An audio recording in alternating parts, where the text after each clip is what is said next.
ये केस है, इसके अंदर आप लोगों ने बेसिकली आपकी क्लास में मैं डिस्कशन कर चुका हूँ। इसमें आप लोगों ने केस को डायग्नोज करना है, ठीक है। इसमें कोमोर्बिड सिम्टम ढूंढने हैं इसके, व्हाटएवर कोमोर्बिड सिम्टम के बाद आप लोगों ने इसके डिफरेंशियल डायग्नोज देना है इसको, इसके एटियोलॉजिकल फैक्टर ढूंढने इसी केस के अंदर। ये पूरा एक समरी है, ठीक है, जो कि आपसे मैंने डिस्कस किया है कि दिखाने से पहले, पढ़ाने से पहले आपको केस डिस्कस किया। फिर हम इसको अभी ये दिया आप लोगों से एज ए लेमैन, मैंने डायग्नोज दिया इसका। अभी पढ़ाने के बाद इसका डायग्नोज लेंगे, ठीक है।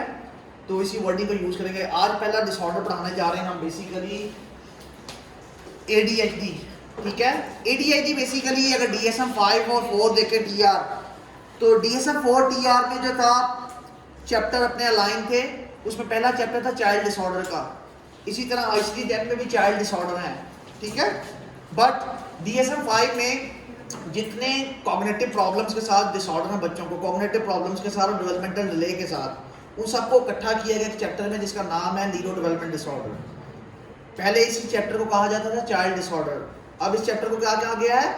Neuro development. DSM-5 में 18 चैप्टर्स हैं, ठीक है। 18 चैप्टर में पहला चैप्टर कौन सा है? Neuro development. इसमें कौन कौन से डिसऑर्डर है? बच्चों के डिसऑर्डर है। कौन कौन से? ADHD, लर्निंग डिसऑर्डर, ऑटिज्म, टिक डिसऑर्डर, ठीक है। उसके अलावा आप लोगों ने मोटर वो पढ़ेंगे, आप लोग आगे जाकर लर्निंग प्रॉब्लम्स हैं, ठीक है, वो डिफरेंट पढ़ेंगे, उनके साथ हम लिंक कर लेंगे इसको। तो आज पहला डिसऑर्डर पढ़ते हैं इसके अंदर। इसमें है क्या इस चैप्टर के अंदर? इसमें डेवलपमेंटल डिले और कॉग्निटिव प्रॉब्लम जिनको है उनको लिंक किया गया इस चैप्टर में, ठीक है। तो आज पहला चैप्टर का पहला डिसऑर्डर पढ़ते हैं हम लोग बेसिकली ADHD। ADHD में मैंने थोड़ा सा जनरल इन्फॉर्मेशन रखी है और क्राइटेरिया पुट किया हुआ है, इतना ज़्यादा वो नहीं रखा हुआ कि आप लोग कंफ्यूज हो जाएं। अब ADHD attention deficient hyper activity disorder, नाम से ADHD, ठीक है। इसमें दो combination, it's a combination of the two things, ठीक है। One is attention deficient, attention deficiency जिसे कहते हैं, बेसिकली कॉग्निटिव इम्पेयरमेंट है जिसमें ना फोकस नहीं कर पाते कोई लोग, ठीक है। टेंशन के अंदर प्रॉब्लम है, सोचने में, समझने में, कॉग्निटिव प्रोसेस के अंदर उनके डिले है ना, कहीं ना कहीं डेफिशिएंसी है कॉग्निटिव प्रोसेस के अंदर। इट्स मीन अटेंशन डेफिशिएंट है ना बेसिकली, आप कैसे डेफिशिएंट। आगे है hyper activity. Hyper activity and impulsivity का आप पढ़ेंगे आगे जब। हाइपर एक्टिविटी बेसिकली बहुत ज़्यादा अपने इम्पल्स के ऊपर कंट्रोल ना रहना, ठीक है। बहुत ज़्यादा आपकी मोटर एक्टिविटीज़ बढ़ जाएं कॉग्निटिवली ना, आप सोच समझ के कुछ एक्ट करते हैं, अनकॉन्शियसली कुछ वॉलंटियर हो जाती है। तो इस तरह के डिसऑर्डर में कुछ चीज़ें जो होती हैं वॉलंटियर आपसे हो जाती हैं, इसका मतलब आपको कंट्रोल नहीं है, ठीक है, कॉग्निटिव प्रोसेस के ऊपर। किन किन चीज़ों पे आपका कंट्रोल नहीं है, अनकॉन्शियसली हो या कॉन्शियसली हो, बेसिकली हम इस टर्म में देखेंगे। ये दोनों चीज़ें टर्म में है, कॉग्निटिव डेफिशिएंसी भी है and hyper activity and impulsivity भी है। इट्स अ कॉम्बिनेशन ऑफ, ये आगे मैंने शो किया हुआ है, इसको एक्सप्लेन किया हुआ है आगे। ADHD is exhibited as the persistent age inappropriate symptom of the intention, hyperactivity and impulsivity that are the sufficient cause in the impairment in the major life of activities है ना, major life activities। इसमें ये होता है कि ADHD जो है एक persistent है प्रॉब्लम, ठीक है, जो एज के साथ अप्रोप्रिएट होता है। हर एज में, एज के साथ साथ ये बढ़ता जाता है, कम भी होता जाता है, और इसकी वजह से आपकी सोशल, ऑक्यूपेशनल, एकेडमिक, ठीक है, लाइफ जो होती है डिस्टर्ब हो जाती है ना, उसमें प्रॉब्लम आ जाता है, डेफिशिएंसी हो जाती है। तो किन में होता है ये प्रॉब्लम, किन में नहीं होता? बड़ों को होता है, छोटों को होता है। सिम्टम क्या है, क्या चीज़ है ये चीज़, इसको थोड़ा सा देखते हैं। फिर ये केस के बारे में थोड़ा सा मैंने बताया हुआ है। Characteristic behaviour vary considerably from the child to child. इसकी जो कैरेक्टरिस्टिक है सिम्टम्स की, characteristic mean to say symptoms, ठीक है। सिम्टम के पीछे रीजन व्हाटएवर सिम्टम, वो हर इंसान में डिफरेंट होगी। सिम्टम DSM में जो दी गई है यही होती हैं, उसकी जो मैनिफेस्टेशन होती है, जो प्रेजेंटेशन होती है, वो डिफरेंट होती है हर इंसान में, है ना। यानी अब हेडेक है, DSM में हेडेक लिखा हुआ है कि सर का दर्द एंजाइटी में होता है, व्हाटएवर। अब हेडेक क्या होता है? पेन होती है, सर का दर्द है, कोई चीज़ को सर का दर्द कहेंगे। अब इंडिजिनसली कुछ इसको मैनिफेस्टेशन में कहते हैं कि आधे सर का दर्द है, पूरे सर का दर्द है, यहाँ से कुछ उठता है मेरे दिमाग के अंदर, मेरा दिमाग उबल रहा होता है, व्हाटएवर। ऐसे ही this is indigenous words. Manifestation हर इंसान की डिफरेंट होती है, बट सिम्टम उसके बिहाइंड जो होता है DSM के अकॉर्डिंगली वो एक ही होता है। तो इसकी जो कैरेक्टरिस्टिक है वो बेसिकली क्या होगी बेटा? कि हर इंसान में जो मैनिफेस्टेशन है वो डिफरेंट हो सकती है, तो आपने पजल नहीं हो जाना। डीएसएम में जो दिया गया है लाए उसी में आगे करेगी वो, मगर आपने अंडरस्टैंड करना है इस चीज को कि मैनिफेस्टेशन कैसे हो रही है उसकी, ठीक है। यही तो आप लोगों की पहला टास्क था असाइनमेंट के अंदर ना, कि आप अंडरस्टैंड कर सकते हैं मैनिफेस्टेशन को। मैनिफेस्टेशन को अंडरस्टैंड करेंगे तो सिम्टम में बदलेंगे ना, तो दिस इज वेरी इंपॉर्टेंट, ये इसमें बताया गया इस लाइन के अंदर। नेक्स्ट है different behaviour pattern may have different cause. अब हर मैनिफेस्टेशन के पीछे रीजन जो है ना हर इंसान की डिफरेंट हो सकती है। इंसान डिफरेंट है, हर इंसान एक दूसरे से डिफरेंट है, हर एक की प्रॉब्लम भी डिफरेंट हो सकती है। ये नहीं है कि साइकोलॉजिकल डिसऑर्डर में हर एक की प्रॉब्लम फिक्स हो। मे बी किसी का पेरेंट्स के साथ इशू हो सकता है, किसी का बायोलॉजिकल हो सकता है, किसी का साइको सोशल हो सकता है, किसी का अपना इशू हो सकता है पर्सनल, है ना। हज़ारों इशू है psycho social biological what ever aetiological factors में ना, हर एक की डिफरेंट रीज़न हो सकती है। वो रीज़न लीड कर सकती है ADHD की तरफ, है ना। यहाँ ये फिर ये कल्चर टू कल्चर वेरी करता है। हर कल्चर के अंदर इसकी मैनिफेस्टेशन, इसके सिम्टम्स, इसके वट एवर इसके जो कॉजेज हैं वो डिफर करते हैं हर कल्चर के अकॉर्डिंगली। हर कल्चर में डिफरेंट मसाइल हैं, डिफरेंट पैटर्न है ना। तो ध्यान से ये ना हो कि आप अपने कल्चर को अंडरस्टैंड ना करते हो। इमेजिन कर लें कि यूके से आए हो और पाकिस्तान में केसेस देख रहे हो, तो यहाँ की प्रेजेंटेशन, यहाँ के इंडिजिनस कल्चर का पता ना हो, तो फिर आप अंडरस्टैंड नहीं कर पाएंगे उनके प्रॉब्लम्स को, क्योंकि मैनिफेस्टेशन जो है हर इंसान की उसके कल्चर के अकॉर्डिंगली होती है। आप यूके वाला सिम्टम DSM वाले देखेंगे, वहाँ कोई और मैनिफेस्टेशन होगी, यहाँ कुछ और मैनिफेस्टेशन होगी। अच्छा साइकोलॉजिस्ट जो है कंफ्यूज नहीं होता, उस मैनिफेस्टेशन को अच्छे से समझ के अंडरस्टैंड करके उस मैनिफेस्टेशन को सिम्टम में चेंज करता है जो DSM में दी होती है। तो ध्यान से सबसे पहला साइकोलॉजी में ये रूल है, मैनिफेस्टेशन कैसी है, कल्चर वाइज कैसी है, केस वाइज कैसी है, क्या लेवल है उसका, वो यहाँ बताया गया कि डिफर होकर कर सकते हैं। तो नेक्स्ट बहुत इंपॉर्टेंट है, नेक्स्ट स्लाइड है। कोर कैरेक्टरिस्टिक्स जो है इसकी बेसिकली की symptoms fall under the 2 well documented categories. जो ADHD है बेसिकली मैंने अभी आपको बताया कि ये कैटेगराइज है 2 पार्ट्स में, या 2 आप ये कह सकते हैं टाइप्स में, ठीक है। कौन सी है, एक पहली इंटेंशन है, दूसरी कौन सी है, हाइपर एक्टिविटी एंड इम्पल्सिविटी। ये दोनों 2 टाइप्स में बेसिकली डिवाइडेड है। इसमें जिन 2 तरह के प्रॉब्लम होंगे, इंटेंशन का प्रॉब्लम होगा और कौन सा होगा, हाइपर एक्टिविटी एंड इम्पल्सिविटी, यानी ये है कॉग्निटिव प्रोसेस के अंदर। और इसका रिएक्शन जो है बेसिकली क्या है, उसका कंट्रोल जो कॉग्निटिव मोटर एक्टिविटीज के ऊपर होता है वो नहीं है। कॉग्निटिव प्रॉब्लम होगा तो साथ ही क्या होगा, इम्पल्सिव में भी ये हो सकता है, ये ना हो, में भी ये हो सकता है, ये ना हो, मगर होंगे थोड़े थोड़े एक दूसरे से लिंक करके। तो ये पढ़ेंगे सारा का सारा कि ये क्या है, मैंने बहुत डिटेल में बताया इसको, ठीक है। Using this dimension to define the ADHD oversimplifies the disorders, attention and impulsive control are closely connected to the developmentally. ये जो है इनकी हिस्ट्री कहीं ना कहीं डेवलपमेंटल डिले से होती है। जितने ये न्यूरो डेवलपमेंट डिसऑर्डर है बच्चों के, बेशक आज आप में है, मैं बड़ा हूँ, मे भी बड़ों में हो सकता है, मे भी मुझ में आप कह लेंगे ADHD है, बट इसकी हिस्ट्री जो है इसकी कॉज की वो बचपन के साथ है। जिस तरह इसमें केस में भी बताया, वो अपनी पास हिस्ट्री भी बता रही थी कि स्कूल के प्रॉब्लम्स के साथ इसकी हिस्ट्री है। इस प्रॉब्लम की हमेशा हिस्ट्री डेवलपमेंटल डिले के साथ होगी। जितने भी चाइल्ड डिसऑर्डर है इनका लिंक इनके साथ होगा, बचपन के साथ। बचपन में ये प्रॉब्लम होगा, स्टार्ट हुआ होगा, उसकी मैनिफेस्टेशन आज क्लियर हुई होगी, मे भी लोगों ने आज फोकस किया होगा, है ना। लोग आपको बताते हैं आप में प्रॉब्लम है, हम अंडरस्टैंड सम का, अगर आप अपने आप को अंडरस्टैंड कर लें तो फिर तो प्रॉब्लम ही खत्म होगी, है ना। सम टाइम आपके घर वाले आपको छुपा के रखते हैं ऐसे बच्चों को, अपने घर में कहते हैं कोई बात नहीं है, नॉर्मल है बिहेवियर, बच्चे हरकतें कर रहे होते हैं, वो कहते हैं नॉर्मल है ना, माएँ छुपा लेती हैं। पाकिस्तान में तो है ही ऐसा। बट जब वो मार्केट में जाता है, मीन से स्कूल में जाता है, तो लोग उसको प्रिंसिपल बताते हैं, स्कूल में वट एवर टीचर बताता है तो क्लास में परफॉर्म ही नहीं कर पा रहा दूसरे बच्चों की तरह, है ना। या और कहीं बाहर दोस्तों के साथ खेलने जा रहा है तो बच्चे बताते हैं यार ये दूसरे बच्चों की तरह एडजस्ट नहीं हो पाता, उस तरह खेलता नहीं जिस तरह दूसरे बच्चे बियर करते हैं ना चीज़ों को, वैसे कर नहीं पाता। आपको लोग बताते हैं आपके बारे में, आप माने, आपके पेरेंट्स ना माने, उस टाइम तो बच्चा होता है, बच्चे को तो नहीं पता कि मेरे साथ क्या प्रॉब्लम है। टाइम गुजरने के साथ जब बड़े हो जाते हैं तो आपकी डेवलपमेंटल ले कहीं ना कहीं यही डिसऑर्डर लिंक कर रहा होता है। डेवलपमेंटल जितना भी इसका नाम ही ये है, जितने भी न्यूरो डेवलपमेंट डिसऑर्डर है नाम ही है कि न्यूरोलॉजिकल कॉग्निटिव प्रॉब्लम होगा और डेवलपमेंटली इसका लिंक होगा बचपन के साथ, माइलस्टोन के साथ, है ना। तो जितने भी डिसऑर्डर हैं उन्होंने से ADHD ये वाला डिसऑर्डर है। तो नेक्स्ट आ जाए, अब मैं सीधा इसको आप डायग्नोस्टिक क्राइटेरिया DSM-5 पे ले जाता हूँ।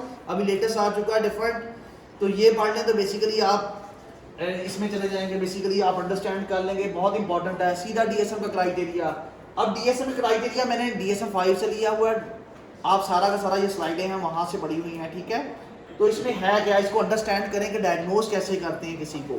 डायग्नोज करने के लिए ये सिम्टम का आइडिया है, ये डायग्नोज का आइडिया है। एक आइडिया आप लोगों ने अपने मेरे नोट्स से लगाया था जिसमें हम देख रहे थे, वो नोट्स के पीछे आप कर क्या रहे थे। आप नोट्स जो मैंने रेडी आपको करवाए थे किसी पेशेंट की हिस्ट्री लेते हुए, उनमें से आपने ये सिम्टम ढूंढनी है, यानी इंडिजिनस वर्ड को, मैनिफेस्टेशन को जो उसने बताया वो उसको किस में कन्वर्ट करना आप लोगों ने, इन सिम्टम्स में। इन सिम्टम में आएगी तो फिर आप उसको डायग्नोज कर सकते हैं।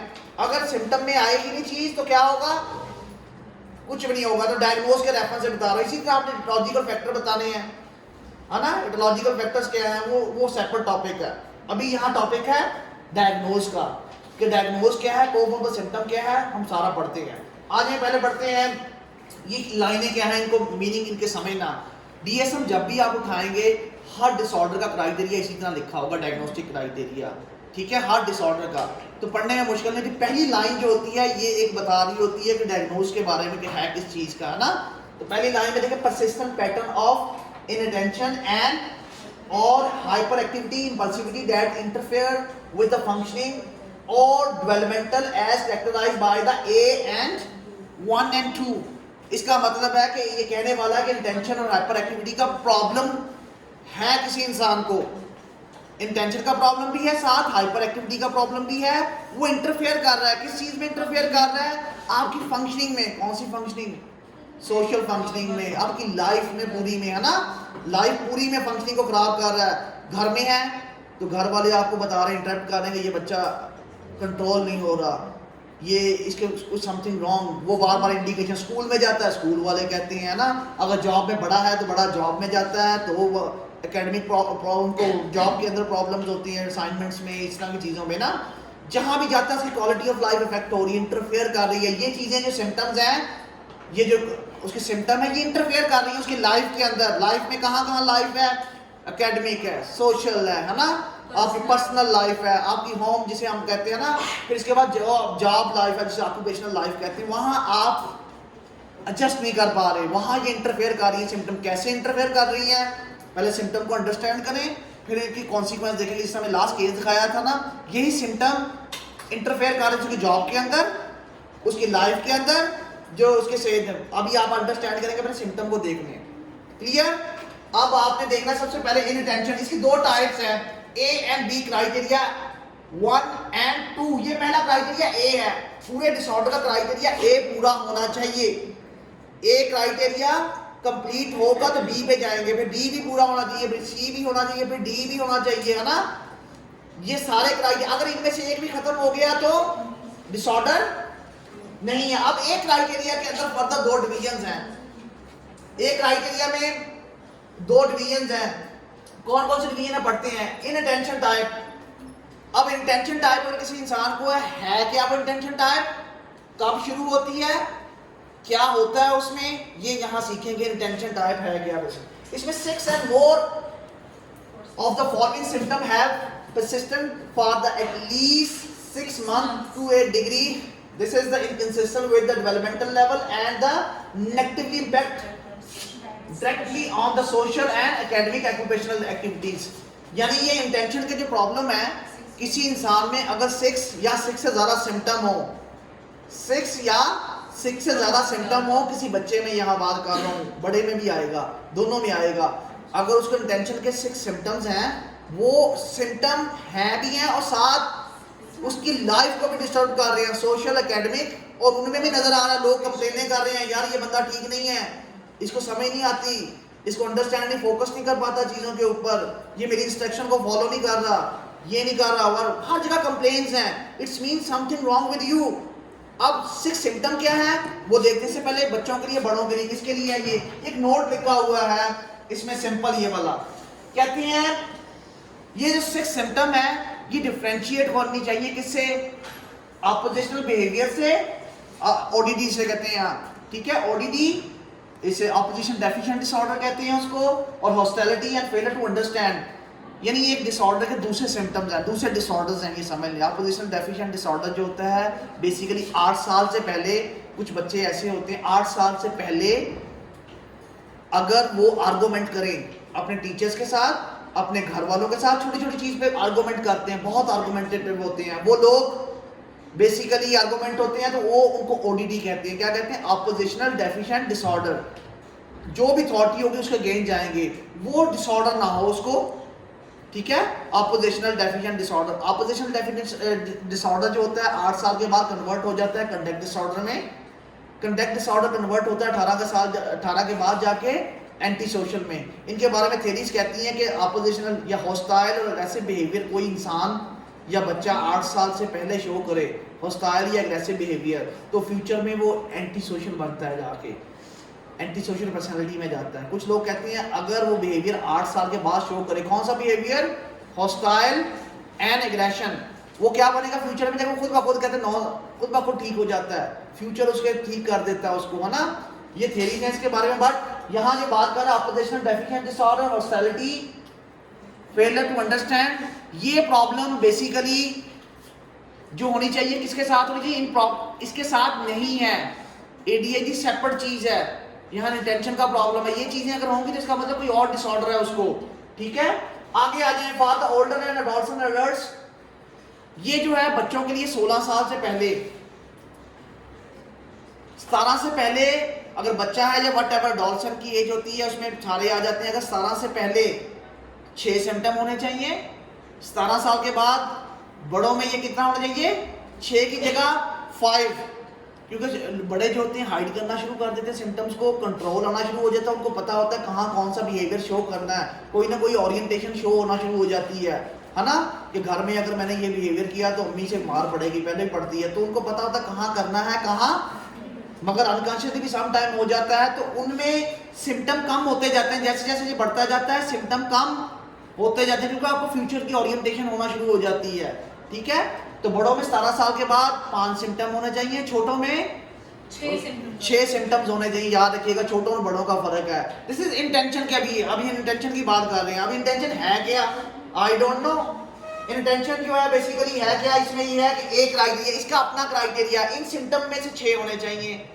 अब कौन से हैं? Often fail to give the close attention on the detail और makes careless mistake in the school work, at work, during the other activities, overlook of the misses detail and work in the inaccurately. इसमें यह है कि जो आपको assignment मिलती है बच्चों को घर में, बड़ा हो छोटा हो, अगर बड़े हैं तो डेफिनेटली अगर जॉब कर रहे हैं तो उनको जॉब असाइनमेंट मिल रही होती है जॉब में, बच्चे हैं तो उनको स्कूल्स के अंदर कोई असाइनमेंट्स मिलती हैं वो उनको फुलफिल नहीं कर पाते, यूनिवर्सिटी में है तो उनको असाइनमेंट्स मिलती हैं उनकी फोकस नहीं कर पाते, असाइनमेंट कंप्लीट नहीं कर पाते, सही तरह से कर लेते हैं बट इनएक्यूरेट, पता चलता है उनकी प्रेजेंटेशन से ये बहुत बड़ा ब्लेंडर कर रहे हैं, कोई चीज़ मिसिंग नहीं है बल्कि की नहीं है, कर लेते हैं बेचारे अपनी तरफ से एफर्ट करके बट वो चीज़ नहीं बना सकते जो दूसरे बनाते हैं, है ना।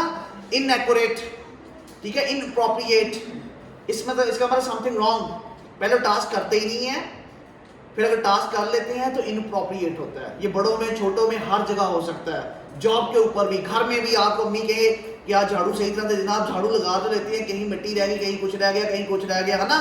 इनअप्रोप्रिएट टास्क में भी खाना बनाना है तो खाने में नमक ज़्यादा डाल दिया, बना तो लिया खाना बड़ी मजबूरी के साथ, है ना, तो घर का टास्क है ना, तो बट आगे नमक नहीं है, मिर्च नहीं है, पता नहीं कैसा बनाया, इनअप्रोप्रिएट, है ना, जो दूसरे जिसको लाइक इसमें टास्क में पहला मिस्टेक, पहली मिस्टेक ये है, ये पहला सिम्टम है। दिस इज द प्रेजेंटेशन, इस प्रेजेंटेशन को इंडिजिनस वर्ड में रिपोर्ट किया होगा हर एक ने, तो आपने इसको चेंज करना है, इसमें उसकी पूरी वर्डिंग को पढ़ के जिस तरह मैंने असाइनमेंट में दी है टास्क। अगला है often has difficulty to sustain attention in the task or play activities। अब ये होता है कि इसमें ये डिफिकल्टी जो होती है कन्वर्सेशन, लेक्चर्स, ऐसी चीज़ें जो होती हैं फॉर एग्जांपल जिनमें टेंशन देनी, क्लास में अगर मैंने कोई ऐसा टास्क दे दिया जिसमें आप लोगों ने पार्टिसिपेट करना है, जहाँ अटेंशन की ज़रूरत है, फोकस करने की ज़रूरत है, लंबा फोकस, जिस तरह मैं आपको वेस्टर का टेस्ट करवा रहा होता हूँ, वेस्टर के टेस्ट के ऊपर टाइम चाहिए, टाइम कंज्यूमिंग होता है, जहाँ एफर्ट चाहिए जिस असाइनमेंट में, जहाँ आपका दिमाग चाहिए दूसरे वर्ड्स में कहते हैं, है ना, वहाँ आपकी एफर्ट ऐसे लगती है ही नहीं, आप जल्दी से क्या हो जाते हैं, आपको बहुत डिफिकल्ट लगता है, बहुत मुश्किल असाइनमेंट है, जिस तरह आप लोग क्लास में कह रहे हैं बड़ा मुश्किल है, ये तो कर ही नहीं सकते अगली असाइनमेंट सर, ये तो नामुमकिन है ना, ये तो हो ही नहीं सकती, दिस इज द बेसिकली ये वाला सिम्टम हो सकता है। Maybe often does not seem to listen when spoken to directly. Basically अगर बड़े होंगे तो उनमें सिम्टम का मैनिफेस्टेशन ऐसे होगी, छोटा होगा तो ऐसे लग रहा होता है अपनी दुनिया में बैठा होगा, आंखें खुली होंगी,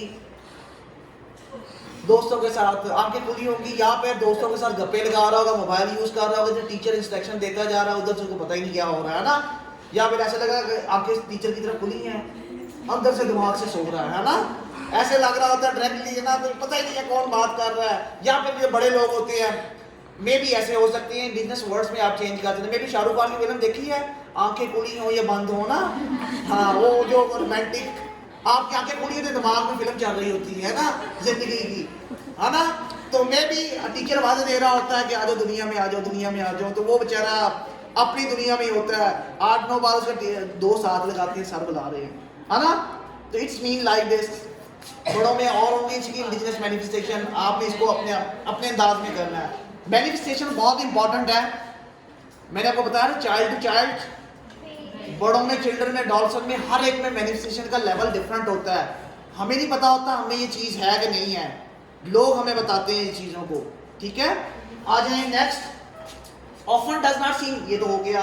आगे often does not follow the instructions and fail to finish the school work. इसमें ये होता है कि कोई भी असाइनमेंट दी जाए, क्लास में कोई एक्टिविटीज दी जाए, तो ऐसे लोग बड़ी मुश्किल पहले इधर उधर की बातें सुनाते हैं, फिर असाइनमेंट को कंप्लीट करना होता है तो कंप्लीट नहीं कर पाते आखिर के ऊपर। कोई ना कोई टास्क चाहे ज़िंदगी में हो, चाहे घर में हो या इधर उधर हो, पूरा नहीं कर पाते, करते हैं बट आगे में छोड़ देते हैं, है ना, जैसे इंटरेस्ट ही खत्म हो गया। इसी तरह एजुकेशन में हम घर से पढ़ने आते हैं, हमारा काम होता है यहाँ आके पढ़ना, उसके बाद चिल करना। अगर आप क्लास ही ना लें और बाहर फिरते रहे, इसका मतलब जो करने आए थे वो तो कर ही नहीं रहे।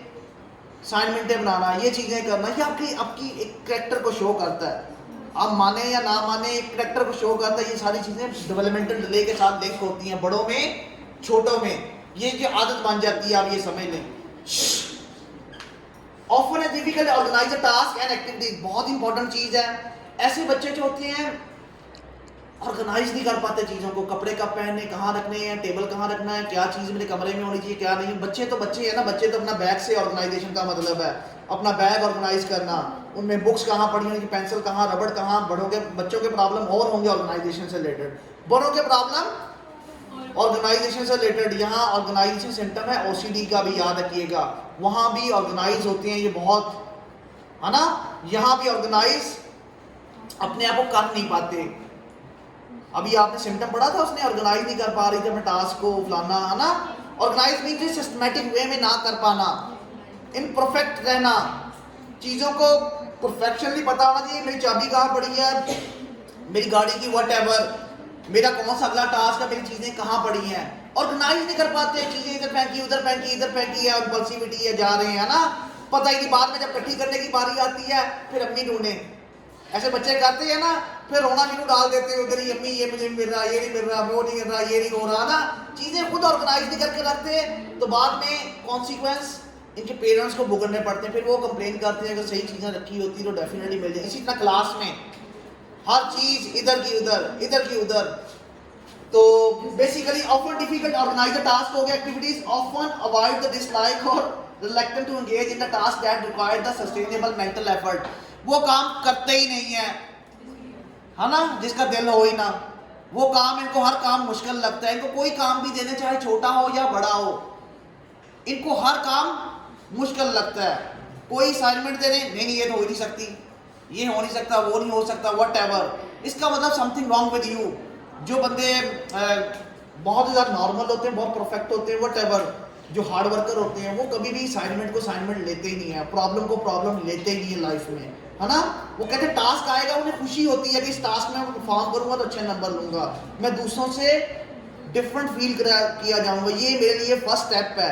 जो बंदा ये कहता है कि मुझे असाइनमेंट नहीं, ये नहीं, फलाना नहीं, इसमें वो फाइट नहीं करना चाहता लाइफ में, है ना, बस क्विट करके बैठा हुआ है लाइफ को। तो यहाँ बड़ी इंपॉर्टेंट सिम्टम है ये आपकी लाइफ के लिए, कि ये बच्चे भी करते हैं, बड़े भी करते हैं, इस तरह के टास्क दोनों में हो सकता है। आगे क्या है, often lose things necessary for the task and activities, school material, pencil, box.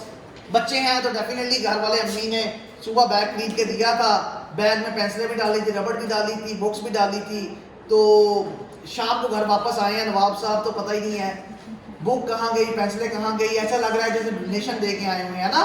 और पता करते तुमने सुबह डाली थी, वो कहते कब डाली थी, मुझे तो पता ही नहीं है, पेंसिलें रबड़ हर चीज़ गुमी हुई है ना, कभी रोज़ पेंसिल घुमा के आई था, कभी बुक्स घुमा के आई था, कभी कुछ।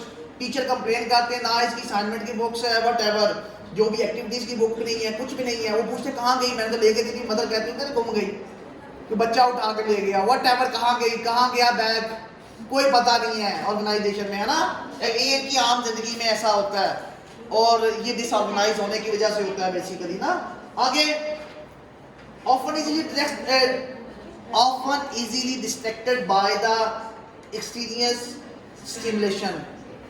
बड़े छोटे जो भी होते हैं, छोटी सी चीज क्लास में कोई पेपर लिख रहा होगा ना इनके साथ, बड़ी मुश्किल क्लास में आ गए हैं तो डिस्ट्रैक्ट होना शुरू हो जाएंगे। साथ वाला पेपर लिख रहा है तो उसकी पेंसिल की आवाज़ से भी ये पेंसिल ज़्यादा यूज़ की है, इसने चेयर खींची है ना, इसने ये किया है, वो किया है, थोड़ा सा भी डिस्ट्रैक्शन होगी तो इनको फील होगी। किसी को फील हो ना हो, टीचर ने अगर ऊंचा बोल दिया तो वो भी फील होगा, वट एवर, छोटी छोटी चीज़ों से डिस्ट्रैक्ट हो जाएंगे ये लोग, है ना।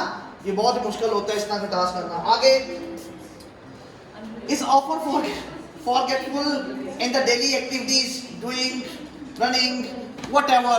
हर चीज में वो नहीं होते forgetful, हर चीज को भूल जाने, जो टास्क करने होते हैं। इट्स मीन जब इंसान ऑर्गेनाइज ना हो तो उसको ये नहीं पता होता किस टाइम पे कौन सा टास्क करना है, मैंने कब खाना खाना है, कब अपना होमवर्क करना है, कब मैंने वॉक करनी, कब मैंने खेलना है। हर चीज़ एक सिस्टमेटिक वे में आपकी ज़िंदगी में सेट होती है।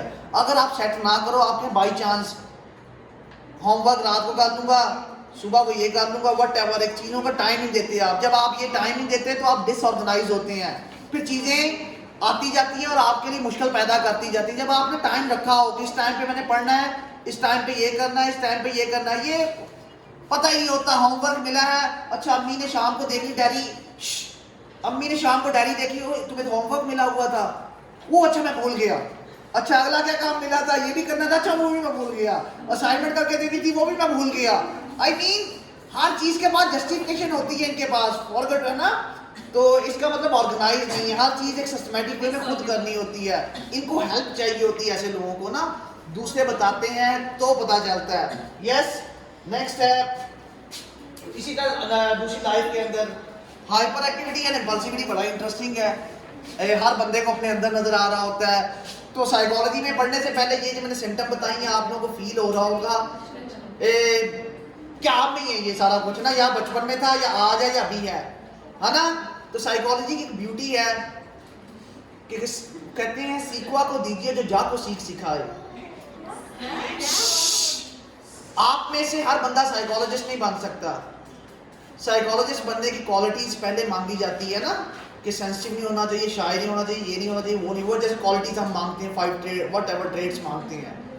कुछ लोग सेंसिटिव होते हैं, वो अपने ऊपर अप्लाई करते जाएंगे, रात को सोचते जाएंगे, जो जो आप पढ़ेंगे आपको लगता होगा ये मेरे में है।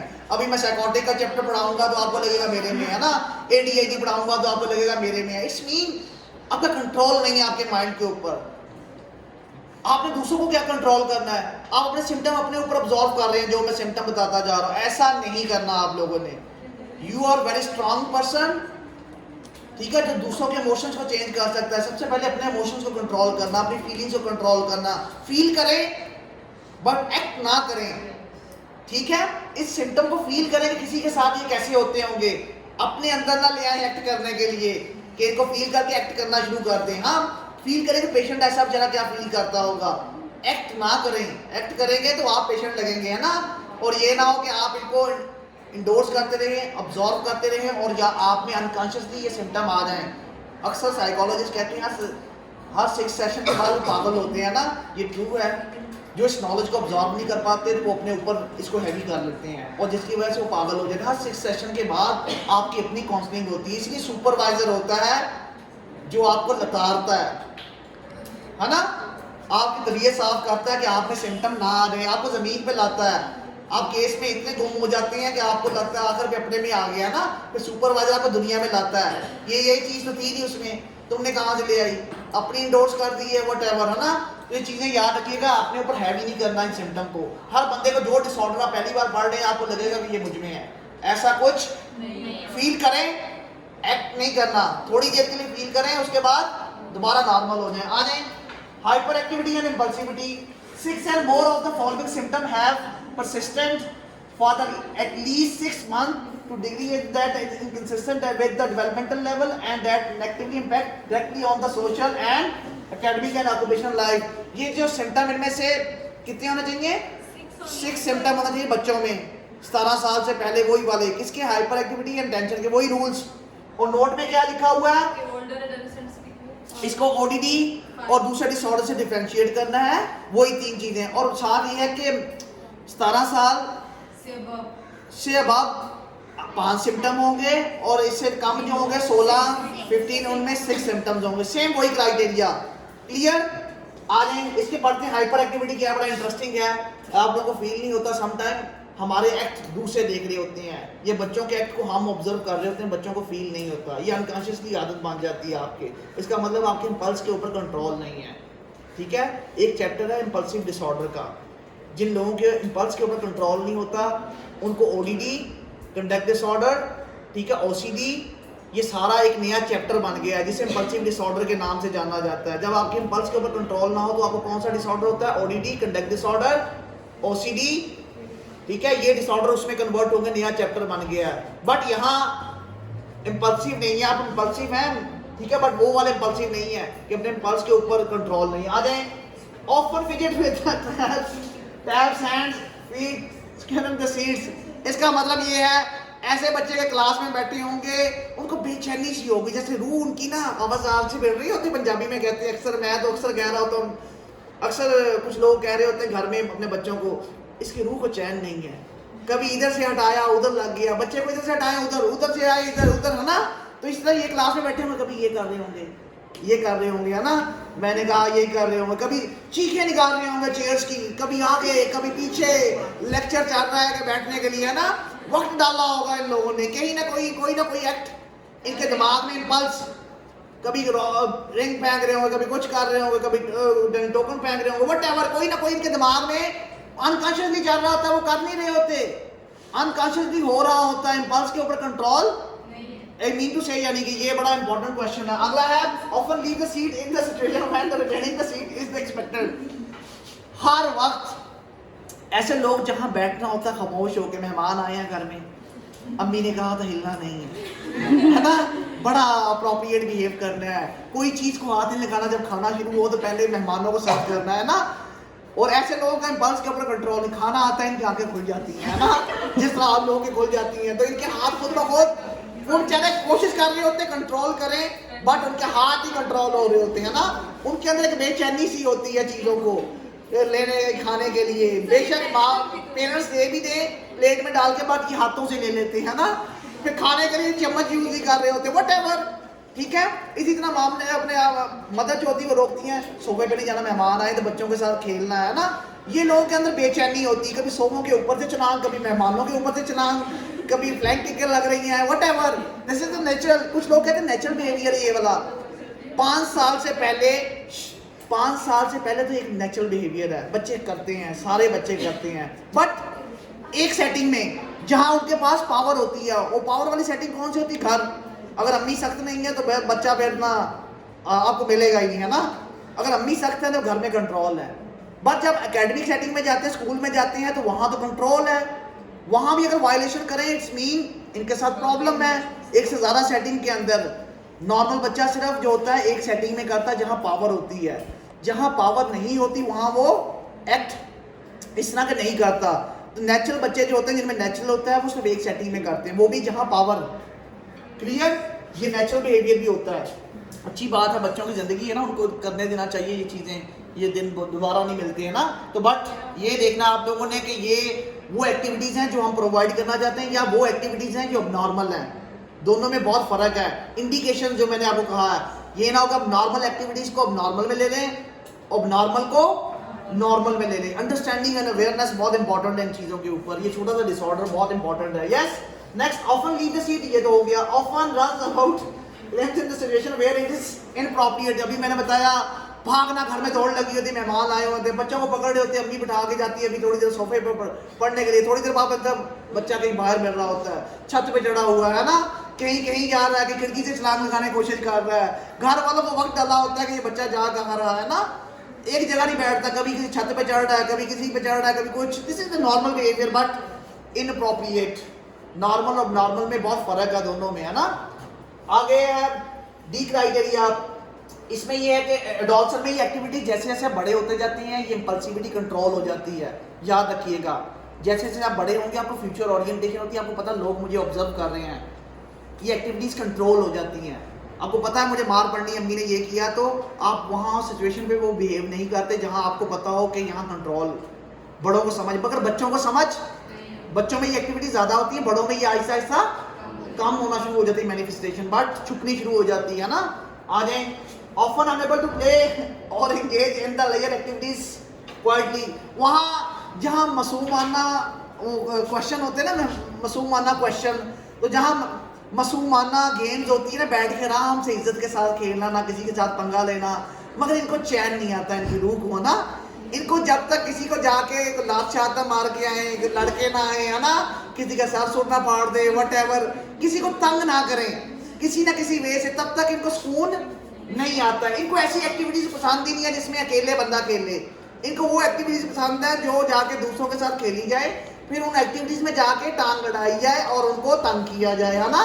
तो ये समझ लें, this is the one of the very important. आगे यही है, is often on the go acting as if the driven by the motor. हर वक्त ऐसे लगता है जैसे रेडी हैं, कोई ना कोई हर काम के लिए रेडी होते हैं, कि कोई ना कोई इशारा करे इनको कि ये करना है, इशारा किया तो उधर से ये रेडी होते हैं, चलो भाई निकलो बनाओ प्रोग्राम, है ना। जिस तरह आप लोग यूनिवर्सिटीज में पार्टी के लिए तैयारी होगी ना, कोई इशारा देता है आपको, है ना, क्या हो, आप कहते हैं हाँ छोड़ो क्लास को, भागते हैं। एक्टिव लगते हैं ऐसी पार्टी में जहाँ, है ना, जो मना किया होता है घर वालों ने, वहाँ आपको हर वक्त ऐसा लगता है कि एक्टिव है आप लोग, गो पे हैं, रेडी है, कोई सिग्नल देने वाला हो यस करे।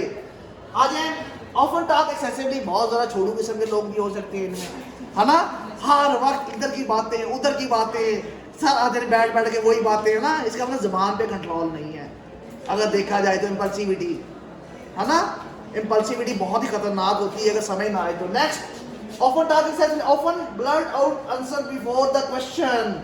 इसमें ये है कि मैंने क्वेश्चन अगर क्लास से पूछा है, अभी मैंने क्वेश्चन फेंका ही नहीं है आपकी तरह, कि क्वेश्चन क्या पूछा, आपने जवाब ही दे दिया। मैंने अभी कहा नहीं है कि इसने जवाब देना, इसने देना, सारी क्लास ही शुरू हो गई, है ना। इसका मतलब समथिंग रॉन्ग, ये वाला क्वेश्चन है। Often has difficulty waiting his turn, कि मेरी बारी है क्वेश्चन का जवाब देना, मेरी बारी, किसी चीज़ में भी हो तो ये बारी का इंतजार छीन लेते हैं दूसरों से चीज़ें। ऑफन इंट्रोड्यूस द अदर्स, दूसरों को दूसरों की एक्टिविटीज़ में जाके टांग अड़काते हैं, उनको रोकते हैं, जो करनी हो मिलके करना होता है काम, वो मिलके नहीं करते बल्कि उनके लिए ऑब्स्टिकल क्रिएट करते हैं। क्लास असाइनमेंट हो तो क्लास असाइनमेंट में तजिया ज़्यादा होता है, एफर्ट कम होती है, जहाँ कंट्रीब्यूशन करनी होती है वहाँ करते नहीं है, जो बनी हुई चीज़ होती है उसमें भी कीड़े निकालते हैं, है ना। तो इस तरह के लोग जो होते हैं वो बेसिकली मुश्किलें पैदा करते हैं दूसरों के लिए, ना कि आसानियाँ। तो बड़ा इंपॉर्टेंट है। ऑफन ये हो गया। आगे आ जाए, ये था A symptom, A type and B type का दोनों का। अब है several inattentive and hyperactivity impulsive symptom were present before the age 12। अगर बड़ों में ये मिला है 12 साल के बाद वाले में, बड़ों में, एडल्ट्स में, एडोल्सन में, आप लोगों ने इसको डायग्नोज करना, तो इसकी हिस्ट्री के अंदर आपने हिस्ट्री देखनी। जिस तरह मैंने केस दिखाया तो उसने पास में बताया, स्कूल में भी यही काम करते हैं, स्कूल में भी चीज़ें वो एक्टिविटीज़ कंप्लीट। इसका मतलब है सीधा लिंक आपके किसके साथ होना चाहिए, डेवलपमेंटल डिले, पास्ट के साथ आपका लिंक होना। जिसका पास्ट में ये चीज़ें ना हो, ये सिम्टम्स, तो फ्यूचर में अगर उसके सिम्टम ये हो तो इसका मतलब उसको ये प्रॉब्लम पास्ट में होना बहुत ज़रूरी है, 12 साल से पहले उसने एक्ट किए हो ये वाले। अगर नहीं है तो फिर कोई और डिसऑर्डर है ना, फिर कुछ और है। याद रखिएगा, ये बहुत इंपॉर्टेंट बात है। अभी मैं ऊपर 12 साल दिखाऊंगा उसने कहा हुआ है उसमें, ठीक है। Several inattentive and hyperactivity impulsive symptom are present in the 2 and more setting. अभी मैंने कहा था ये ना हो कि बच्चा बेचारा घर में आज़ादी होती, नॉर्मल बच्चे होते हैं, नेचुरल होती है ये चीज़ें 5 साल में, तो बच्चे अपने घर में नहीं खेलेंगे तो कहाँ खेलेंगे, ये हरकतें घर में नहीं करेंगे तो कहाँ करेंगे, है ना, नेचुरल है। बट अगर बच्चे ये घर में कर रहे हैं तो एक सेटिंग इफेक्ट हो रही है, अगर यही काम कर रहे हो बाहर जाके तो दूसरी सेटिंग है। अगर बड़े हैं घर में अपना ये काम कर रहे हैं, ऑक्यूपेशन के ऊपर जाके तुमको रेगुलर होना चाहिए ना। इनकी वजह से एक से ज़्यादा सेटिंग में प्रॉब्लम्स होते हैं। होम, एकेडमिक, ऑक्यूपेशनल, हर सेटिंग के अंदर इनका प्रॉब्लम आ रहा होता है। यहाँ ये बता रहे हैं कि एटलीस्ट 2 सेटिंग्स होनी चाहिए। ये ना कि एक सेटिंग हो और आप उसको कहें कि अब नॉर्मल है। अगर एक सेटिंग में, इसका मतलब है यहाँ आज़ादी है, देखना है आपने यहाँ कंट्रोल है कि नहीं है। मे भी ये भी हो सकता है एक सेटिंग में करे दूसरे में ना करे, फिर आपने देखना होता है एक सेटिंग में कर रहा दूसरे में नहीं कर रहा। फॉर एग्जाम्पल घर में नहीं कर रहा एक्ट, घर में अम्मी बहुत सख्त है, थप्पड़ छप्पड़ लगा देती, कंट्रोल है ना। बाहर वो एक्टिविटीज़ कर रहा है, इसका मतलब घर में कंट्रोल उसकी चलती नहीं है, उसको पता मार पड़नी है ना। बाहर उसका कंट्रोल खत्म हो जाता है, इसका मतलब दोनों में कर रहा है, घर में अपॉर्चुनिटी नहीं है। ये भी आपने डिफाइन करना है। 2 सेटिंग का मतलब ये है। आगे D criteria must be the clear evidence that the symptom interfere with the reduce the quality of life social. इसकी इनकी वजह से कॉन्सिक्वेंस है इसके फ्यूचर में, जिस तरह उसके साथ अभी हो रहा था, जॉब जाने का खतरा, जिस तरह मैंने केस दिखाया था ना।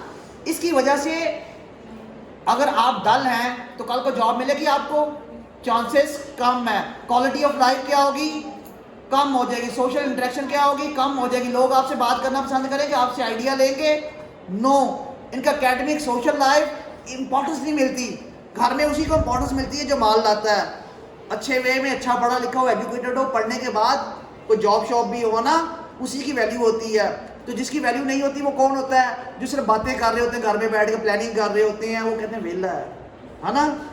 इट्स मीन दैट, ये याद रखिएगा, इनकी क्वालिटी ऑफ लाइफ में जो होती है ना ज़िंदगी, वो बहुत ज़्यादा इफेक्ट होती है इससे। Next, the symptom do not अकर।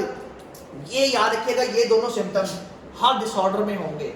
ये पहले डिसऑर्डर में वेरी कर सकते हैं, अगले डिसऑर्डर भी बढ़ेंगे तो उसमें ये क्राइटेरिया क्या है, उनकी occupational life, social life, academic life, इसमें प्रॉब्लम्स होंगे। इसकी वजह से है ना, जिस तरह अभी मैंने केस शुरू किया था उसमें कॉन्सिक्वेंस थे उसके, अभी देखेंगे आप कॉन्सिक्वेंस। और ये जो है, ये लास्ट लाइन है, कोमोर्बिड सिम्टम्स, कौन कौन से दूसरे डिसऑर्डर इसके साथ आ सकते हैं और इनके अलावा और नहीं आ सकता। ये रिसर्च बेस्ड है। इनके सिम्टम्स आ सकते हैं, इस तरह अभी लोगों ने बताया डिप्रेशन है, शिज़ोफ्रेनिक था, वो सिम्टम थे, कोमोर्बिड सिम्टम थे ना, वो भी आ सकते हैं इनके साथ। प्राइमरी कौन सा होगा, ADHD, और सेकेंडरी कौन से होंगे, इनमें से एक। अब कौन कौन सा हो सकता है, the symptom do not occur exclusively during the course of schizophrenic and other psychotic disorder are not better to explain by the other mental disorder, mood disorder, anxiety disorder, dissociative personality disorder। ठीक है, इनके साथ इनका link हो सकता है। Next वाले बड़े इंपॉर्टेंट है, टाइम कम है, मैं इसको बहुत ज़्यादा एक्सप्लेन करूंगा उसमें बाद में। This is specifier. जब आप डायग्नोज करते हैं तो पहली लाइन में लिखना है suffering from the ADHD with type. Type के बाद क्या आएगा, with ADHD predominant type A। आगे स्पेसिफायर जो भी होगा वो मैं बताने लगा हूँ, जिस तरह लिखने आप लोगों ने, जो मैं कह रहा था ना डायग्नोज में पहली लाइन। अब देखिएगा स्पेसिफायर, कंबाइंड प्रेजेंटेशन। अगर आपको if the both criteria A retention type and criteria A2 hyperactivity impulsivity are met for the past 6 month, अगर लास्ट 6 मंथ में इन दोनों के सिम्टम है 6-6, बच्चों में 6-6, बड़ों में 5-5, दोनों के सिम्टम का क्राइटेरिया फुलफिल है। क्राइटेरिया ए जो बड़ा था, क्राइटेरिया ए में था ना, हमने पढ़ा था इंटेंशन एंड, अगर इन दोनों के सिम्टम 6-6 पूरे हैं बच्चों में और बड़ों में 5-5 हैं, तो इसको क्या टाइप देंगे आप लोग, ADHD, combined presentation of ADHD type 1 and 2। आगे अगर बाई चांस इन इंटेंशन के सिम्टम पूरे हों, हाइपर एक्टिविटी के ना हो, तो क्या देना आप लोगों ने, predominantly इंटेंटिव presentation if the criteria A1 intention is met but criteria A2 hyperactivity impulsivity is not met for the past 6 month। इसका मतलब क्या हो गया, predominant कौन सी आ गई है, intention type, है ना। अगर intention के होंगे तो intention के में भी उनके भी होंगे, इसके बड़ों छोटों में 6 सिम्टम हो intention के, hyperactivity के 4 हो। क्राइटेरिया सिम्टम तो दोनों के थे पर क्राइटेरिया एक ही फुलफिल हुआ, तो जिसका क्राइटेरिया फुलफिल होता है उसको प्रीडोमिनेट कर देते हैं, है ना। दूसरा में क्या है, predominantly hyperactivity impulsive presentation if the criteria A2 hyperactivity is not met but the criteria A1 inattentive is not met, यानी इसमें है इम्पल्सिविटी के सिम्टम हो, इंटेंशन के ना हो, जिसके सिम्टम ज्यादा हो उसको क्या कर देना आपने, predominantly hyper active and impulsive presentation. ठीक है, ये टाइप है, स्पेसिफायर है। फिर इसके बाद अडल्ट्स में है, डॉल्सन में है, वो आपको एज बताएगी। 12 से कम वाले चिल्ड्रन होते हैं, 12 से 18 के दरमियान डॉल्सन होते हैं, 18 से अबव जो होते हैं अडल्ट्स होते हैं, वो टाइप भी लिखनी है आप लोगों ने। फिर उसके बाद क्या लिखना है, specify if the partial remission. Partial remission क्या होती है, रिमिशन ये होती है, the remission is the decrease and disappear the sign and symptom in the both mental and physical disorder with the possibility of return to the normal functioning in the context of the existing of the chronic condition depression and. इसका मतलब ये होता है किसी को कि ये disorder हो गया है, अगर वो कोई भी डिसऑर्डर है, फिजिकल है या मेंटली है, व्हाटएवर कोई भी डिसऑर्डर है या डिजीज़ है, जब बंदा क्योर कर जाता है, क्योर करने के बाद वो बंदा ठीक हो जाता है ना, अब उसके सिम्टम क्या होते हैं, डिक्रीज कर जाते हैं, ठीक होता है जब इम्प्रूव करता है, या फिर ख़त्म हो जाते हैं। ऐसा ही है ना, ये जो चीज़ फेज होता है इसे रिमिशन फेज कहते हैं। इसमें पार्शियल रिमिशन होती है जिसमें थोड़े से सिम्टम नजर आते हैं, फुल रिमिशन सारे सिम्टम गायब हो जाते हैं बट हाइड हो जाते हैं, आई मीन टू से, है ना, खत्म होना व्हाटएवर। यहाँ क्या है पार्शियल रिमिशन, पार्शियल रिमिशन क्या होता है, हाफ ऑफ सिम्टम का खत्म हो जाना, थोड़े से नजर आते हैं, थोड़े से नजर नहीं आते। इन पार्शियल रिमिशन का मतलब क्या है, when full criteria were previously met, पहले था एडीआईडी का पूरा क्राइटेरिया फुलफिल हो रहा था 6 मंथ पहले कह रहे हैं आप, whatever fewer than the full criteria have been met for the past 6 months and the symptoms still result in the impairment and social and occupational life। इसका मतलब ये है कि अभी कुछ अर्सा पहले इस बंदे को एडीआईडी था, खत्म हो गया 6 मंथ पहले, कुछ हमें लगता है कि ट्रीटमेंट हो गया, पर ट्रीटमेंट होने के बाद उसके सिम्टम खत्म हो गए हैं, डिसअपीयर हो गए सिम्टम्स, है ना, सिम्टम डिसअपीयर हो गए, इट्स मीन यानी वो एक्ट कर रहा था ना वो खत्म हो गया, मैनिफेस्टेशन खत्म, बट अभी तक स्टिल उसकी लाइफ की क्वालिटी ऑफ लाइफ जो है, ऑक्यूपेशनल व्हाटएवर जो भी है, एकेडमिक, वो अभी भी डिस्टर्ब है, इट्स मीन वो हाइड हुए हैं, मुकम्मल खत्म, समझ आई है। पार्शियल रिमिशन है, फुल रिमिशन, फुल रिमिशन क्या होती है, मुकम्मल खत्म हो जाना। इसका मतलब ये अगर क्वालिटी ऑफ लाइफ साथ हो रही है तो ये याद रखना आप लोगों ने इसको। अगर ऐसा है 6 मंथ का तो उसके घर वाले रिपोर्ट कर रहे हैं, फिर भी ठीक होने के बाद भी एकेडमिक लाइफ में प्रॉब्लम है, तो क्या देना आप लोगों ने, अच्छा, specific current severity levels, mild, moderate and. अब ऐसा होता है कि सम टाइम माइल्ड वो चीज होगी जिसमें थोड़े से प्रॉब्लम आ रहे हैं बच्चे को, 2 सेटिंग में, होम सेटिंग एंड एकेडमिक, छोटे मोटे प्रॉब्लम आ रहे हैं, स्कूल असाइनमेंट नहीं बना रहा स्कूल के अंदर, घर में थोड़ा सा शोर मचा, माइल्ड का टाइप जिससे पूरी लाइफ उसकी डिस्टर्ब नहीं होती, है ना। और मॉडरेट क्या होता है, ये दोनों के दरमियान में होता है सीवियर एंड। सीवियर क्या होता है, occupational, academic and home life disturb है विद सेवेरिटी के साथ, हर बंदा कंप्लेन कर रहा है, इसने ये कर दिया, वो कर दिया, यहाँ कर दिया, जीना दुबर कर दिया अपनी जिंदगी का। ये क्वालिटेटिवली असेसमेंट होती है आपके हाथों में, क्या होता है, साइकोलॉजिस्ट ने खुद क्वालिटेटिवली इसको असेस करना होता है कि माइल्ड है या मॉडरेट है सिम्टम्स, है ना। छोटे क्यों होंगे, किसी को डिस्टर्ब नहीं कर रहे होंगे ना, माइल्ड का मतलब होता है किसी को नुकसान नहीं पहुंचाना, अदर पर्सन को, दूसरे डिस्टर्ब नहीं हो रहे थे, आप अपने तक ही रहते हैं, अपने आप को होता है मैनिफेस्टेशन।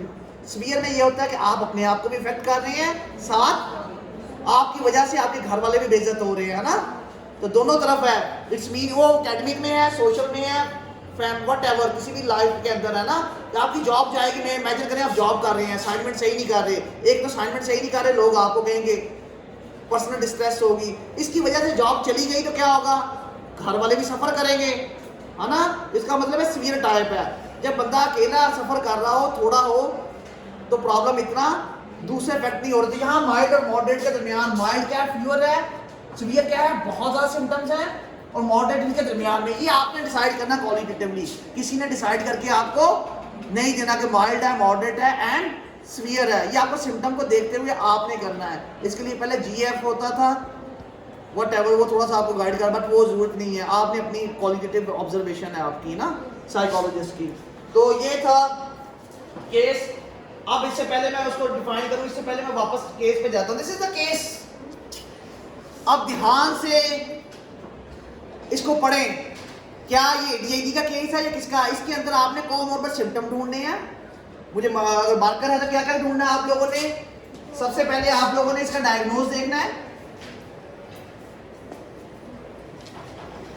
फिर इसके बाद क्या करना, डायग्नोज करने के बाद डायग्नोज किसकी बेस के ऊपर होता है, सिम्टम।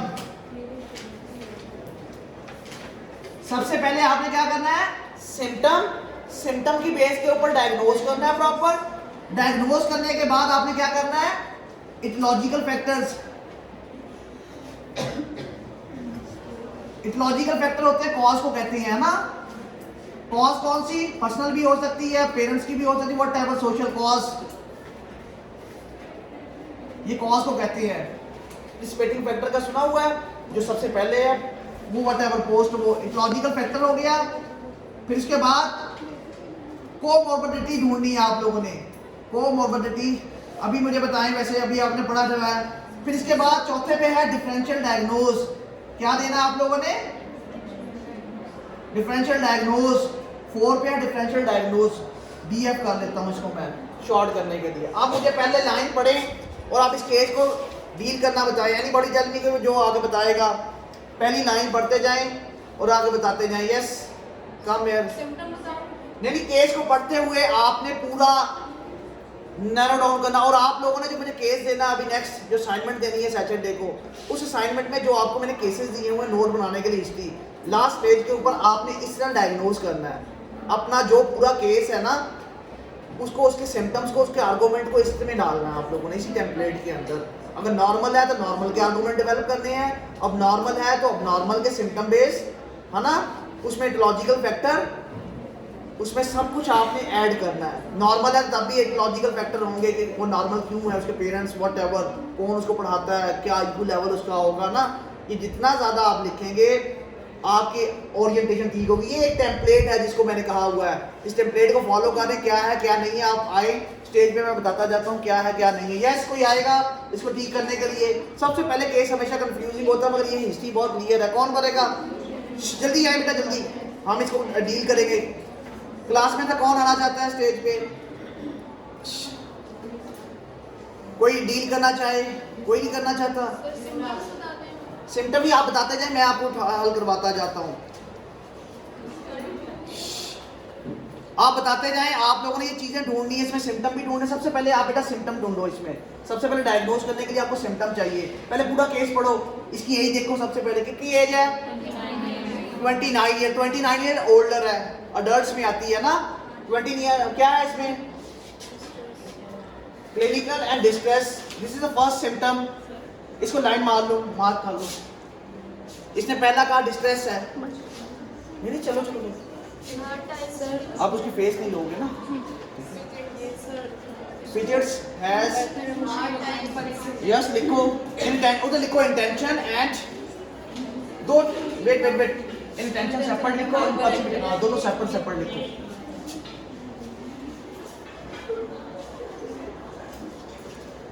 फिजिट्स किसकी सिम्टम थी, इनअटेंशन की थी, किसी की थी,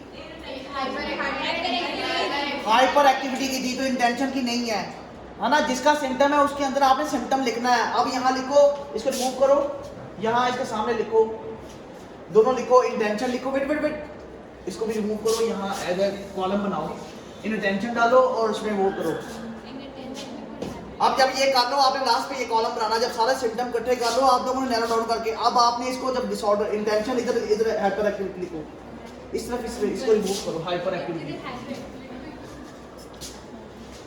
अब आपने हाइपर के जो सिम्टम आपको नजर आ रहे हैं, हाइपर एक्टिविटी को यहाँ ऐड करते जाने हैं और उसके वहाँ ऐड करते जाने हैं। अभी तो आपको केस का पता है ना कि ADHD है। जब नहीं होगा ना फिर आपने ओपन यूनिट पहले इसको सिम्टम को इकट्ठा करना है, फिर इनको कंपाइल करना है। अब देखो पहली लाइन पढ़ो, डिस्ट्रेस, यहाँ कौन सी डिस्ट्रेस है, क्लिनिकल कौन सी, अभी ये नहीं पता कौन सी है, एंजाइटी में आती है, स्ट्रेस में आती है, व्हाट एवर। इसको छोड़ दो लाइन को, ये आगे जब पढ़ेंगे तब पता चलेगा। यस अगली line, in the interview she fidget लिखो and hard time sitting in the, दो सिम्टम है, एक सिटिंग जहां बैठना हो वहां ना बैठ सको, दूसरा क्या है, दो सिम्टम्स आ गए है ना। ये पूरी सिम्टम लिखनी होती है DSM से देख के। यस नेक्स्ट सिम्टम, अगली लाइन पढ़ो, ये इसके ऊपर लाइन लगा दो, इधर लाइन।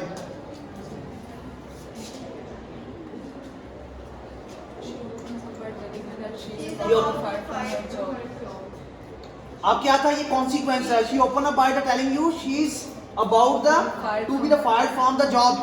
इसका मतलब इनकी वजह से ये कॉन्सिक्वेंस है किस चीज का, इन सिम्टम का। सिम्टम आगे जाके देखेंगे मैनिफेस्टेशन का, उसके जॉब जाने का खतरा है। इसका मतलब क्या हुआ, क्वालिटी, मैंने कहा था क्या डिस्टर्ब होना चाहिए, क्लास है एकेडमिक, सोशल, ऑक्यूपेशनल। ये कौन सी लाइफ डिस्टर्ब हो रही है, ये कॉन्सिक्वेंस है। एक आ गया ऑक्यूपेशनल लाइफ, इसको सेपरेट लिखो, ऑक्यूपेशनल लाइफ उसकी डिस्टर्ब हो रही है, बेशक नीचे लिख दो कहीं। यहाँ से पता चला इसकी ऑक्यूपेशनल लाइफ के अंदर प्रॉब्लम है, इसकी जॉब जाने का खतरा है। किसकी वजह से, आप समझ आए, क्वालिटी ऑफ लाइफ अफेक्ट हो रही। क्वालिटी ऑफ लाइफ में कौन सी है, ऑक्यूपेशनल लाइफ। ये इफेक्ट होगी तो डेफिनेटली उसकी वो होगी ना। नेक्स्ट लाइन पढ़ो। अब देखो ऐसे पढ़ना आप लोगों ने केस को बारी बारी, हर केस को पढ़ने के बाद इसको नैरो डाउन करना होता है, कंटेंट को समझना होता है। अगली लाइन पढ़ो। In additional tells you that she is in a major fight with her husband of Husband? because he is ready to have children, but she fears that she is too. अब ये देखो उसके husband के साथ लड़ाई हो रही है, इसकी कौन सी लाइफ है, जैसे फैमिली लाइफ इसके अंदर आती है ना। यस लिखो। देखो एक जगह तो नहीं डायरेक्टली इफेक्ट होती है, आपकी सोशल लाइफ हो रही है, दो सेटिंग आ गई हैं। अभी आगे जाते जाए ये सिम्टम नहीं है, फाइट कर रही है किसके साथ, ये रिएक्शन है। आपने देखना होता है कॉन्सिक्वेंस है या सिम्टम है, आपने ढूंढना है इसको। ये कॉन्सिक्वेंस बता रहा है किस चीज का भी आएगा आगे। Yes As you break down some of the processes that have led to her current crisis, you learn that she has a hard time with time management and tends to be disorganized. Yes hard time to management में, disorganize करने में, ना management हो रही है, किसका symptom है, disorganise, किसका सिम्टम था, डिसऑर्गेनाइज। मिसमैनेजमेंट, टाइम का पता नहीं कौन सी असाइनमेंट कब करनी है, पढ़ी थी आप लोगों ने। मैंने आपको कहा था इंडिजिनस वर्ड्स होंगे यहाँ। मैनेजमेंट का नहीं पता कौन सा टाइम कब असाइनमेंट जमा करानी, सुबह करना शाम को करना, लोग याद करवाते हैं। मिसमैनेजमेंट होगी ना, वो मैनेजमेंट का उसमें देखना, टाइम में जाकर मैच करना आपने, है ना। ऐसा थोड़ी है कि सीधे आपको वर्ड्स मिल जाएंगे, वर्ड्स नहीं मिलेंगे और आपने इसी ने टेक्निकल वर्ड्स में लिखना है इसको। यस आगे। She chronically misplaces everyday objects like her keys and runs late to appointments. आप देखें फॉरगेटफुलनेस है, उसमें कौन सी है चीजें, अपनी की भूल जाना। यस लिखो इधर। अब देखो सिम्टम भी आते जा रहे हैं, कॉन्सिक्वेंस भी आपने डिफरेंशिएट करना है, और कॉज भी आएगी एग्जाम केस के अंदर। कॉज को कॉज लिखना है, कॉन्सिक्वेंस को कॉन्सिक्वेंस लिखना है, हर चीज। यस अब ये क्राइटेरिया बी, ये क्राइटेरिया सी है, ये क्राइटेरिया सी फुलफिल हो गया। क्राइटेरिया ए अभी आ रहा है, criteria B D common symptoms वो भी आने हैं। सारे criteria A B C D पूरे होने चाहिए। बी क्राइटेरिया भी पूरा हुआ है, क्वालिटी ऑफ लाइफ डिस्टर्ब हो रही है। आगे Although she wants her work to be perfect, she is prone to making careless mistakes. Careless mistake. Yes कहाँ है, किसकी है,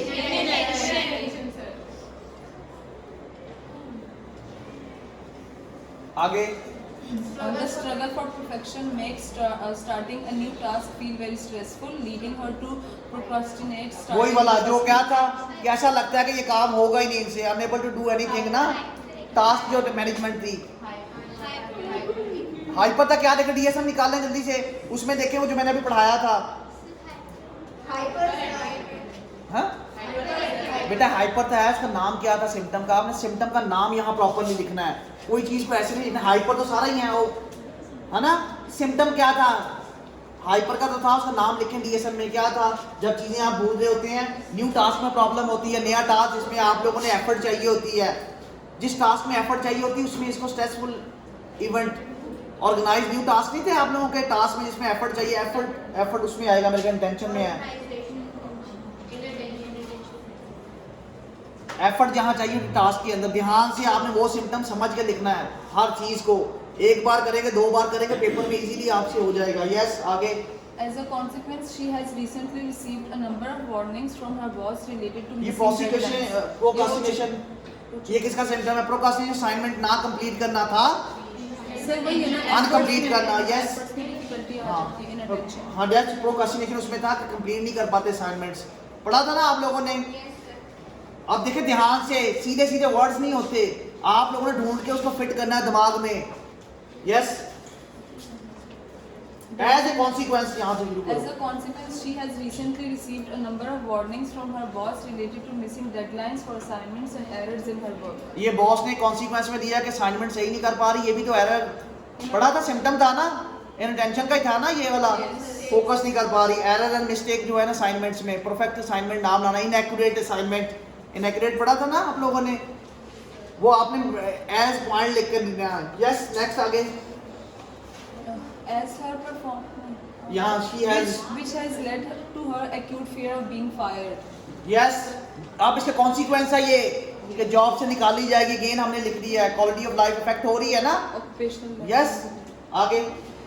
As her performance at work has plummeted and she has grown increasingly anxious and doubting of herself, she has grown more pessimistic about starting a अब देखिए ये भी quality of life, distress है, personal distress हो रहा है उसको, बंदा सबसे पहले पर्सनल डिस्ट्रेस फील करता है, एंजाइटी व्हाटएवर, इसके कॉन्सिक्वेंस किसके ऊपर होते हैं, पूरी फैमिली के ऊपर होते हैं ना, फैमिली लाइफ, उसकी पर्सनल लाइफ जिसे कहते हैं, पर्सनल लाइफ अफेक्ट हो रही है ना यहाँ, और वो होम सेटिंग में होती है हमेशा। जब आप एंशियस होते हैं डेफिनेटली आप घर के कामों को नहीं दे सकते ना। anxious इसमें आएगा। यस, वो जो लिखा हुआ है एंशियस, उसमें इसके कॉन्सिक्वेंस भी है, ये क्वालिटी ऑफ लाइफ को भी साथ ही कर रहा है। आगे। You learn that she received extra time for test taking in school as a child, but never had any formal neuropsychological अभी test. बी क्राइटेरिया क्या था कि आपकी, हिस्ट्री होनी चाहिए 12 साल से पहले, हिस्ट्री ये वाले सिम्टम होने चाहिए। ये क्या था, ये बचपन बता रहा उसका कि स्कूल में जब गई थी तब भी इसको असाइनमेंट में प्रॉब्लम होता था, इसका मतलब बी क्राइटेरिया पूरा हो गया। बी क्राइटेरिया लिखो बेटा, ध्यान से, सारा कुछ बीच में लिखा होता है, आगे पीछे होता है। आप लोग ने इसी तरह केस लिखना, जब आप पहली बार केस लिखेंगे ना आगे पीछे करके, तो आपको अलाइनमेंट के बाद next. With Jen's permission, you conduct additional structured assessments, including collecting collateral information from her fiance, and conclude that she has added ADHD. अब इन्होंने इसका रेफरल सिस्टम से पूरी इंफॉर्मेशन ली, वो बता रहा था घर के बारे में, पेरेंट्स से व्हाटएवर जो भी इसके पास अवेलेबल था, उसके बाद उन्होंने क्या दिया, ADHD है, प्री डोमिनेंट टाइप है, प्री डोमिनेंट A1 है, प्री डोमिनेंट A1-2 है, डायग्नोज करें कि कितने सिम्टम है, इसके 3 सिम्टम है, इसके 4 सिम्टम है, उसके कितने सिम्टम है, उसके 6, एज क्या है इसकी 29, कितने सिम्टम होने चाहिए, 5 होने चाहिए, इसके 4 है ना। तो सेकंड वाला जो predominant A type, inattention type,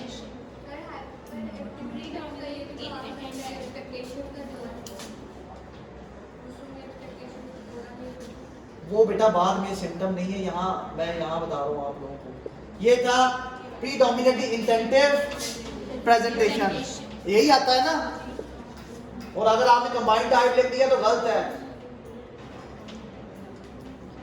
type कौन सी, आप अडल्ट टाइप है, डॉल्सन है, माइल्ड है या मॉडरेट है, ये सिम्टम्स।